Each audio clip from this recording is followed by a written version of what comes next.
Hey everyone, Margarita here. This is part 2 of my severe carbon monoxide poisoning.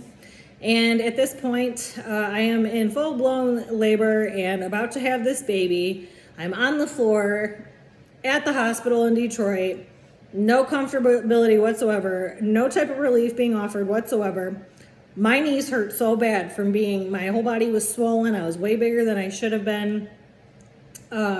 Since I couldn't sit, stand, communicate, I started to lose communication skills, all types of things. I just stayed stuck on the floor on my knees, hurting so bad that I couldn't go anywhere. I couldn't stand up. I couldn't get to the bed.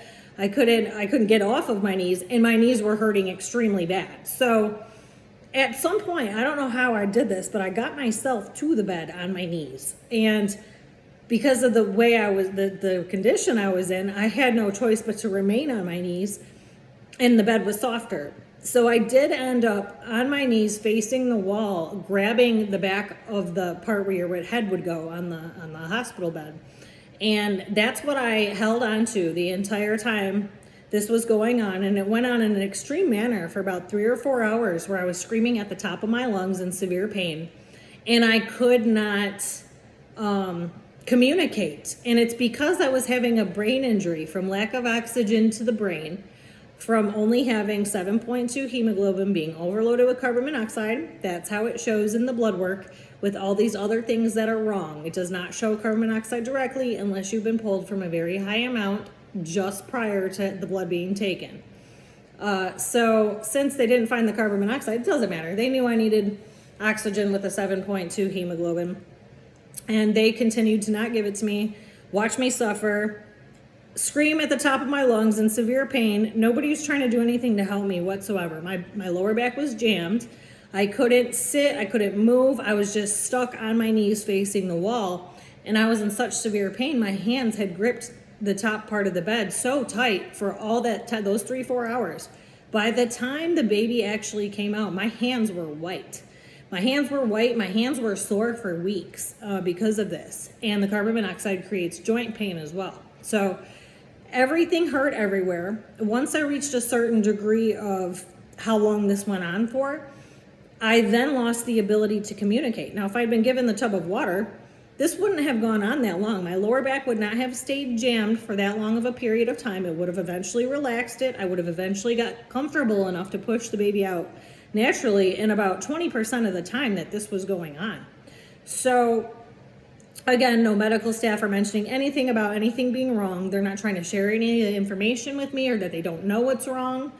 They just continue to stand there and watch me suffer. One lady, in fact, was filing her nails and just acting like nothing was wrong. And there became a point where there was 10, 15 people in the room. I don't even remember, because I was losing consciousness. I was getting to the point where I couldn't do this anymore. I was screaming that I needed a C-section. They did not tell me at the time. I didn't have enough blood for a C-section. That's why they weren't trying to say anything. And that's why they kept saying I had to push the baby out. So I was just in such extreme distress. They were calling all types of codes. Code this, code that. I don't even know what they were saying. And they had all these people there just basically standing there, not trying to help me, waiting for me to die. And looking back over things and what I do know today, pretty sure they were waiting for me to die so they could take my organs and take my baby. And at the very last second, I knew this was my last breath. I knew I wasn't going to live. I did start screaming to God, because that's all I had left at that point. I knew we were going to die. That's my last breath. I can't keep doing this anymore. It is the most extreme distress any human being should ever be in, or could ever be in, and still be alive. So once I started screaming to God, a nurse came running. She heard me from, well, I'm sure everybody could hear me. I don't know where she was prior, but she came running. She came into the room. She started kicking people out, and she put her hands on my lower back and transferred me her energy, which then gave me, that literally was my last breath. It gave me enough to get the baby's head out. And once that happened, I knew it was only one more push. So she kept her hands there. She maintained the energy transfer. And then the baby was born. But after the baby was born, I couldn't hear anything. Everyone's talking, asking questions. I couldn't communicate at all. I'm just trying to say something's wrong, but it's not coming out of my mouth.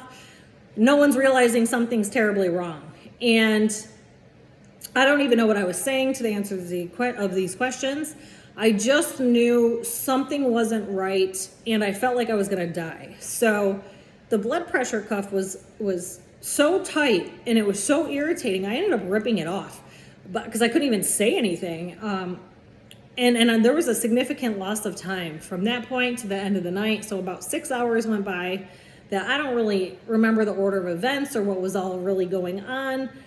I don't exactly know where the 6 hours went. I do remember being so deprived of energy and oxygen, and like I had no life in me left whatsoever. I do remember eating part of a sub because there was restaurants in the hospital, and I couldn't even chew. I didn't have the strength and the energy to even chew the food, but I was so hungry and so deprived of energy and oxygen that I had to eat something.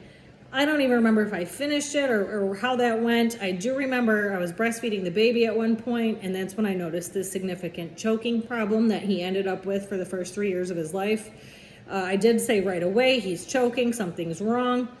Everybody kept shrugging this off all along, all this time. And that remained a prevalent problem for those 3 years until I ended up getting him enough treatment to, I got him his first treatment actually cleared the problem. So that was a big red flag. There was all these other issues. I do remember taking a shower. I don't know. I felt like I was going to fall over. I had such bad brain damage, and I couldn't even communicate that.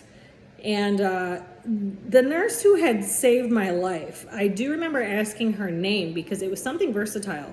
It was, could have been male or female, and the baby didn't have a first name yet. So I do remember asking that. However, I cannot remember what her name was because her hospital badge, there's a picture of her in the background. The name was cut off in the picture.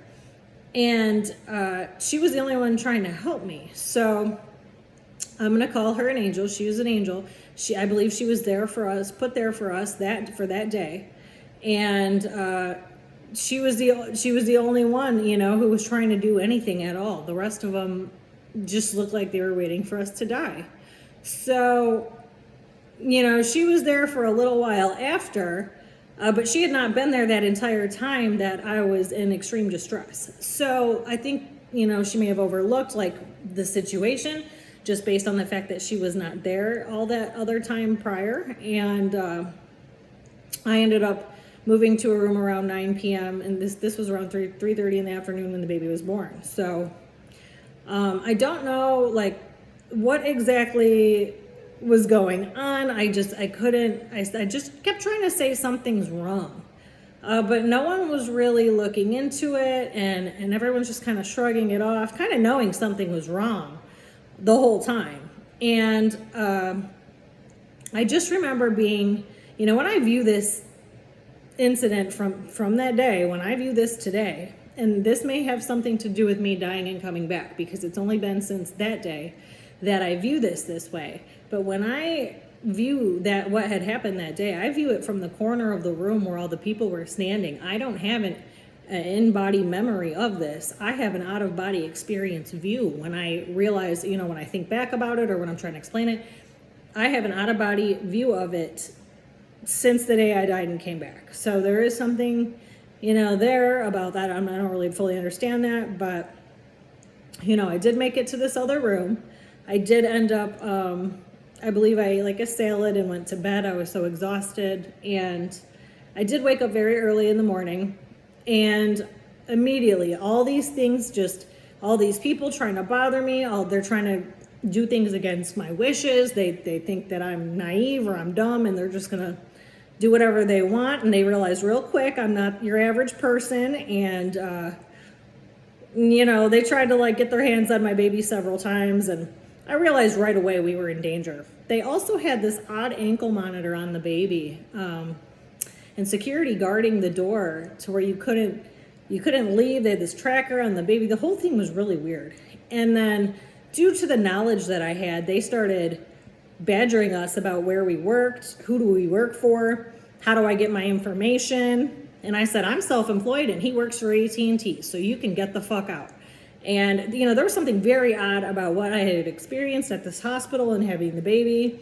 I do believe there's some type of experimentation going on that people are completely unaware of in certain hospitals. And I do believe that that's what they were trying to do based on what I had experienced. So, of course, they're trying to call CPS because I'm trying to leave against medical advice. It does not matter. They were not trying to help me with what was wrong. They were not doing anything about it. So what difference does it make if I'm there or if I'm at home? So I did end up leaving. I said, I'm only staying 24 hours and I'm leaving. And because I was in such extreme distress after having the baby, the injury went unnoticed because it was such a significant difference and relief that I didn't realize how significant the problem was because I was so severe for so long in an extreme state. So I was in fight or flight mode, knowing something was wrong. All these red flags are going up. People are acting strange. I knew this was not normal. I had had 2 kids years prior, different hospital, but I knew there was things that were not normal about this. So I did end up, going upstairs at one point and getting some food the next day from one of the restaurants. And I was just trying to kind of scope out the hospital in case they tried to physically hold us hostage because I had no intention of letting that happen. So I did wander down the hall, past the security guard, up the elevators. I did do all of that just to kind of get a scope of how it's all set up. If we have to run, how is this going to go? We definitely stood out from everybody else that was there. And the knowledge that I had and the personality that I had was, they knew something was different about me. So they did end up taking the monitor off and allowing us to leave. However, they called CPS, of course, and there's a certain way you deal with those type of people. They actually don't have any rights at all. And if you know your rights, you wouldn't be letting them into your home in the first place. So I was able to avoid the entire situation basically in the long run. That you just have to understand where things are in the world and how things work. So I'll do a video, a whole episode or 2 or 3 just on that subject alone down the line. That's for a later day and time. But I did get us out of there. So I did bring my own pain pills to the hospital because I had a bad experience with my last child. And she was way too big for my body. I was way overdue with her. And I was left in extreme pain and extreme bleeding. And nobody was trying to help me with her way prior to this birth. So I was smart enough to at least get my own pain pills, bring them into the hospital. It was enough to keep it together after all this extreme distress and get us out of there within 24 hours. And, we did get home. So as soon as we got home, it was like the fight or flight mode started wearing off. And all of a sudden just started experiencing all types of really strange symptoms. My condition was worsening. All these other symptoms I didn't have before started happening. It was quite a bit. So many different things all at once. And, I just remember being in so much distress and thinking we're in danger. All I kept thinking is we're in danger. Something's wrong here. Something's off. We got to get out of here. So I did get us out of there. I did get us home from the hospital safely. And then a whole new set, once the whole new set of problems settled in, then I was on a whole new roller coaster of other issues that were to come. So I'm going to come back and talk about all of that in the next episode. And I'll be back. Thanks. Bye.